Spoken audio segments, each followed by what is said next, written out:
As we continue to celebrate our silver anniversary, we have had some legendary actors and directors on the show over this last quarter century. I wish I could replay them all for you, but here are a few of the men and women who have entertained us and marked our lives over the years. Sandy Meisner was a member of the group theater. Right. He was a renowned acting teacher in New York, whom you studied with. Tell me about that technique.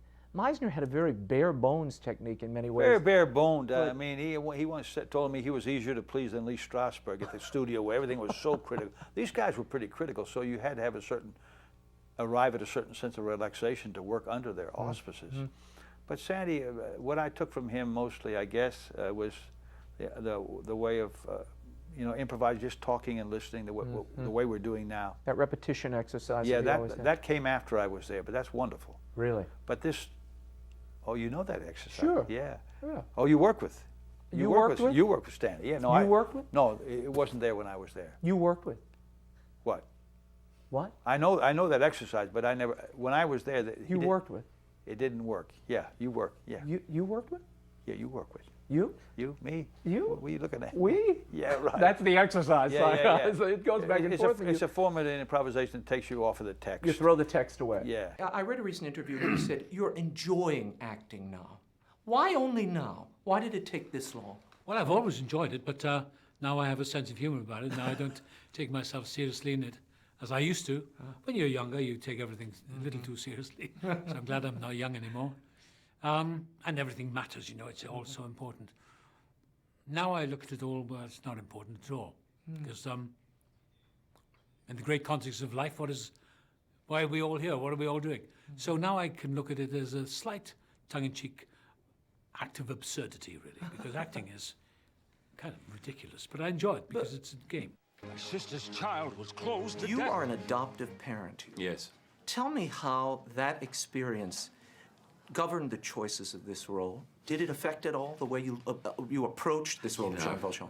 It's a good question. I forget that I'm an adoptive parent. I think the thing that Victor Hugo talks about and Tom Hooper really wanted to exacerbate in this story of Jean Valjean is that when he takes care of this young kid, who's an 8-year-old girl called Cosette, his heart completely opens up and he experiences love, unconditional love, for the first time in his life. Now, it's not the first time in my life I've experienced that, but when I adopted my kids, I can't imagine there being any difference between being an adoptive parent or biological parent. There is something about the open, trusting, loving souls, natural souls of kids that just demand that of you. And there's no doubt that for me, as a parent, playing Jean Valjean, particularly that second half, or if I think about that final scene, very easy for me to connect to those feelings. Yeah, and you could feel it. I mean, there's a depth in your performance here that is just extraordinary. Thanks. Now, do you hear what they're saying out there? No. Do you hear the people say Academy Awards for Hugh Jackman? Do you hear that? You hear the buzz, Hugh. Well, you got to make lyrics rhyme at least. Well, I'll do it. Okay. Do you hear the Academy bringing awards to Hugh Jackman? Huh? It's closer. It's close enough. Not too bad. What was it about that group of people and that time that made the Carol Burnett show work? Well, we were all alcoholics, Oh, so that's a good start. Gave us certain relaxation to the show. I guess it was the rhythm of the show, and Harvey and I were the best of friends, and Carol is the most generous person you can imagine, and so we never had any problems with a star going, I'll say that, and she was always willing to share the show, and I think that's what made it so good. I didn't necessarily want to do the show, but she said, you better come in and Or she was going to recall the loan. Oh. We're in luck. It's the mating season.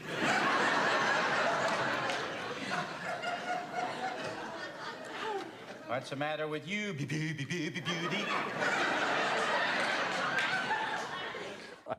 What was it like? You've had such amazing partnerships over the years. What was it like working with Harvey Korman? What was it about his particular straight man to your wacky, uncontrollable self that made those scenes crackle and work? Well, Harvey was probably the most intelligent person I have ever met. I mean, he knew everything about everything, but the man could not tie his own shoes. So I could put him on rather easily. And I would tell him things that had no way of being true, and he would buy them. So whenever I had the opportunity, I would stab him. And Usually when a camera was rolling. oh yes.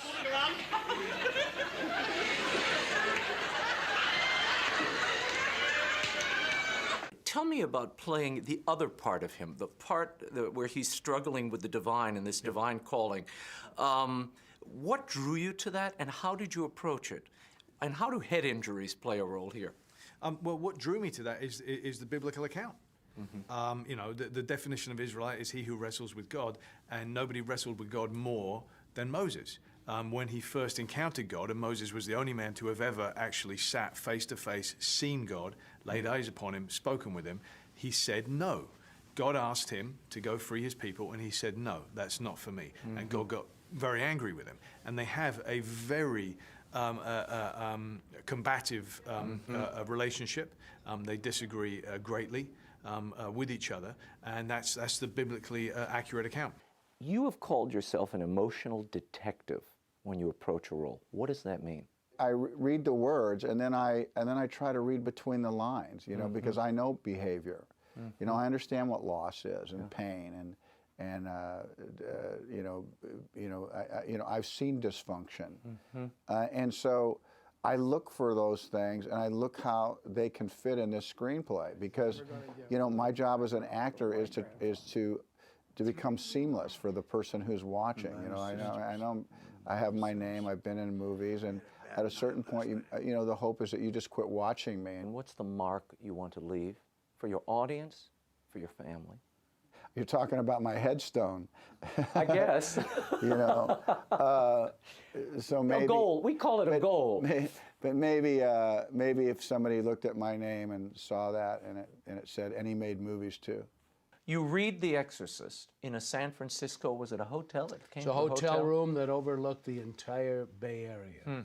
And you thought what as you sat to read that? I thought it was really a very powerful and important piece of work. I thought, first of all, this is a great read. You know, this is a wonderful story, very well handled. The characters were well drawn. It was about the mystery of faith, which you don't read too many popular novels coming along that deal with the idea of faith in a way that can be comprehended. Bill Blatty always considered this, the book and the subsequent film, an apostolic work, one that would awaken people to the nature of evil and, by proximity, the nature of good and faith. Did you see it the same way? I agree with that. But we came at it from a different place. Bill came as a believing Catholic, which he is. And I come to it as someone who believes in the teachings of Jesus Christ, as they're recorded in the New Testament. And I made the film as a believer, not in all the tenets of the church, as Bill does, but in the teachings of Jesus. Did the religious interpretation of Noah shape your portrayal? You know, I mean, you know, some religions say Noah is a prophet. Some people talk of him in terms of, you know, having sort of superhero status, but he was, in my mind, just a man, given a particularly heavy task and quite a burden to carry. So I think once you reduce it to human terms, you know, and I understand, you know, why there would be an interpretation of Noah as a prophet, just in the same way as that you understand that in the Catholic religion, some people become saints, you know. But it's, you know, it's the human journey that I had to focus on. I mean, that's really all you can focus on. I have one quick request before I run out of time. Go ahead. I grew up seeing you on the Electric Company. And I want us to do one little thing before I go. What do you want to do? Remember you and Rita Moreno used to do this thing where you would break words in half? Yeah. And you would start and say, Farewell. farewell. Not farewell yet. We will continue to bring you more highlights from our first 25 years as we move into 2022.